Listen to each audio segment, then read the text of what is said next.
اور بڑی کٹھن کا وہ زمانہ اور بڑی کٹھن کا وہ گزرے گا. لیکن حضرت عمر بن عبدالعزیز یہ ایک راستے سے گزرے تو انہوں نے ایک عالم صاحب سے کہا کہ مجھے چند نصیحتیں کی ہیں کیجئے. تو عالم صاحب نے انہیں نصیحت کی, کہا کہ تم وقت کے خلیفہ بنے ہوئے ہو اور گدی نشی ہو,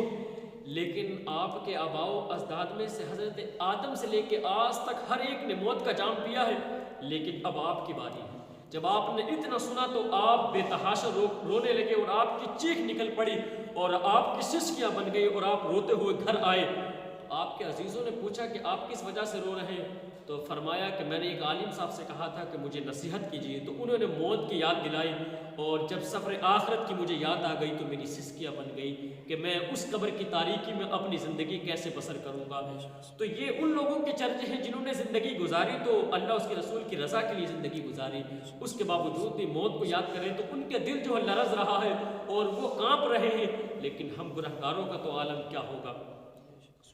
اور امام غزالی رحمۃ اللہ تعالیٰ علیہ ایک واقعہ نقل فرماتے کہ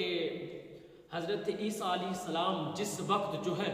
موت کو یاد کرتے تو آپ کے جسم سے خون کی بوندیں گرنے لگتی اور آپ کی اتنے اوپر آپ پر حدت طاری اور دقت طاری ہو جاتی کہ آپ کے جسم سے خون کی بوندیں گرنے لگتی اور آپ نڈھال ہو جاتے اور آپ بے تحاشا رونے لگتے. تو یہ اللہ کے پیغمبر حضرت عیسیٰ علیہ السلام کی زندگی ہے اور وہ اللہ کے معصوم ہیں, ان سے کوئی گناہ ہو ہی نہیں سکتا, لیکن اس کے باوجود بھی جب موت کی یاد آئی تو بے تحاشا رو رہے ہیں اور جسم سے خون کی بوندیں گر رہی ہیں. اور آگے آپ نے تحریر فرمایا کہ حضرت داؤد علیہ السلام جب قیامت اور موت کا تذکرہ سنتے تو آپ کی سانس اکھڑ جاتی اور آپ جو بے تحاشا رونے لگتے. لیکن جب آپ کے سامنے رحمت کا تذکرہ کیا جاتا, جب رحمت کے قصیدے گائے جاتے تو آپ کی حالت جو سنبھل جاتی اور آپ پھر جو ہے مسکرانے لگتے. تو یہ اللہ کے پیغمبر اور برگزیدہ بندوں کے تذکرے ہیں کہ موت کو یاد کرنے کے بعد بھی رو رہے ہیں اور پھر اس کے بعد رحمت کا تذکرہ کیا جا رہا ہے, چرچے کیے جا رہے ہیں تو پھر مسکرا رہے ہیں. لیکن ہم گنہگاروں کا تو سوال ہی پیدا نہیں ہوتا قیامت کے دن ہمارا کیا ہوگا اور ہم کہاں کھڑے ہوں گے اور ہمارا ٹھکانہ کیا ہوگا. لیکن آقا کریم صلی اللہ علیہ وسلم کے ایک صحابی ہیں حضرت عبداللہ بن عمر, وہ فرماتے ہیں کہ آقا کریم صلی اللہ علیہ وسلم سے میں نے سنا ہے اور میں آقا کریم کے پہلو میں بیٹھا ہوا تھا, تو آقا کریم نے فرمایا کہ جب بندے مومن اس دنیا سے رخصت ہو جاتا ہے اور اس کے عزیز و اقارب اس کو قبر میں دفن کر دیتے ہیں اور اس پر مٹی ڈال کر واپس آتے ہیں, تو پھر مرنے والے کے صبح اور شام جو ہے اس کا ٹھکانہ کو دکھایا جاتا ہے, اس کے ٹھکانے کو اور اس کا جو ٹھکانہ ہے جہاں اس کا مکان ہے اس کے رہنے کی جگہ کے نظارے کیے جاتے ہیں اور کہا جاتا ہے کہ یہ تیرا ٹھکانہ ہے. فرمایا کہ اگر اس کے اعمال صالح ہوتے ہیں, اس کے اعمال نیک ہوتے ہیں تو اس کو جو جنت کی نعمتیں دکھائی جاتی ہیں, وہ جنت کی جو حوریں دکھائی جاتی ہیں اور جہنم کی خوبصورتی اور رونق سے جو ہے اسے بتایا جاتا ہے اور اس کے سامنے پیش کیا جاتا ہے کہ تو اس سفر سے گزرنے کے بعد تجھے اس میں داخل کر دیا جائے گا. تو وہ بڑا خوش ہوتا ہے اور کہتا ہے پروردگار عالم تیرا بڑا شکر ہے, تو نے ہم پہ رحم فرمایا. پھر آقا کریم نے فرمایا کہ جس نے دنیا کے اندر اپنی زندگی کو آوارگی میں گزار دی اور عمل بد میں گزاری ہے, تو فرمایا کہ اس کے سامنے جہنم کی آگ کو پیش کیا جاتا ہے, اس سے کہا جاتا ہے کہ اس سفر کے بعد تجھے اس میں ڈال دیا جائے گا. تو وہ جو ہے اور رونے لگتا ہے, کہتا ہے کہ اس کے بعد تو اس سے بڑی منزل پہ گزرنا ہے, مجھے بڑے کٹھن راستے سے گزرنا ہے.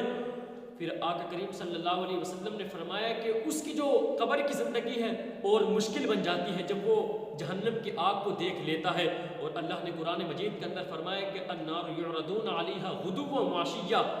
کہ صبح اور شام ان پر آگ پیش کی جاتی ہے اور ان کو بتایا جاتا ہے کہ تمہارا ٹھکانہ یہ ہے. لیکن جن کے عمل صالح ہوتے ہیں ان کو کوئی فکر کرنے کی ضرورت نہیں, بلکہ وہ دنیا کے اندر بھی دلیر ہوتے ہیں اور قبر کے اندر بھی دلیر ہوتے ہیں, کیونکہ وہ دنیا کے اندر بھی اپنی زندگی خوشگوار میں گزارتے ہیں. کہتے ہیں کہ ہم تو رب کی رضا کے لیے دنیا میں پیدا کیے گئے ہیں اور اس کو راضی نہ کریں تو پھر لوگوں کو راضی کرنے کیا نہیں, بلکہ ہم رب کو راضی کرنے کے لیے پیدا کیے گئے, تو ہم رب کو راضی کرنے کے بعد ہی دنیا سے رخصت ہوں گے. جب تک رب راضی نہ ہوگا تو ہم دنیا سے رخصت نہیں ہو سکتے. حضرت رابعہ بصریہ رضی اللہ تعالیٰ عنہ کا واقعہ ہے کہ جس وقت لوگوں نے آپ کو دفن کر دیا اور قبر کے ممتحنوں نے آپ سے سوال کیا تو کہا کہ تو کس رب پر ایمان رکھتی ہے,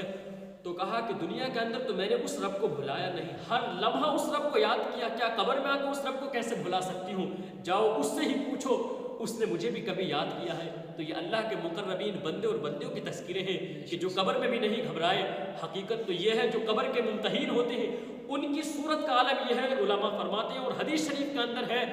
کہ ان کی جو ہے صورت ایسی ہوتی ہے کہ لوگ ان کی صورت سے گھبرا جاتے ہیں، لیکن اس کے باوجود اللہ کے جو مقربین بندے اور بندیاں ہوتی ہیں وہ وہاں بھی نہیں گھبراتی۔ حضرت عمر رضی اللہ تعالیٰ آقا کریم کے پاس میں بیٹھے ہوئے، آقا کریم نے فرمایا کہ اے عمر، جب لوگ تمہیں جو ہے دفن کرنے کے بعد واپسی آ جائیں گے تو ممتحن تم سے سوال کریں گے اور ان کی شکل بڑی بھیانک شکلیں ہوں گی اور ان کے منہ سے آگ نکل رہی ہوگی اور ان کی آنکھیں نیلی ہوں گی اور وہ زمین کو چیرتے ہوئے اور گرجتے ہوئے تم سے پوچھیں گے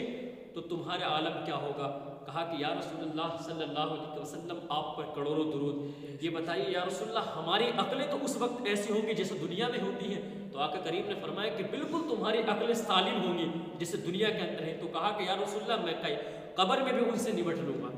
تو یہ حضرت عمر کا چرچا ہے کہ وہ اللہ کے مقربین بندے ہیں اور حضور کے پیارے صحابہ ہیں۔ فرماتے ہیں کہ اگر ایسی ہی عقل رہی تو میں قبر کے ممتحنوں سے بھی نمٹ لوں گا، اور نمٹنے کا دم بھرتے ہیں۔ تو یہ ان بندوں کا تذکرہ ہے کہ اگر ان سے زمین پہ چیٹی بھی مر جائے تو وہ رب کی بارگاہ میں گریزاری کرنے بیٹھ جاتے ہیں کہ پروردگار عالم، ہم کوئی مخلوق کو ستانے کے لیے تو پیدا نہیں کی گئی، ہم تو تجھے راضی کرنے کے لیے پیدا گئے اور ہم نے تیری مخلوق کو ایذا پہنچا دی، اب ہم تجھ سے معافی مانگتے تو ہمارے گناہوں کو معاف فرما دے۔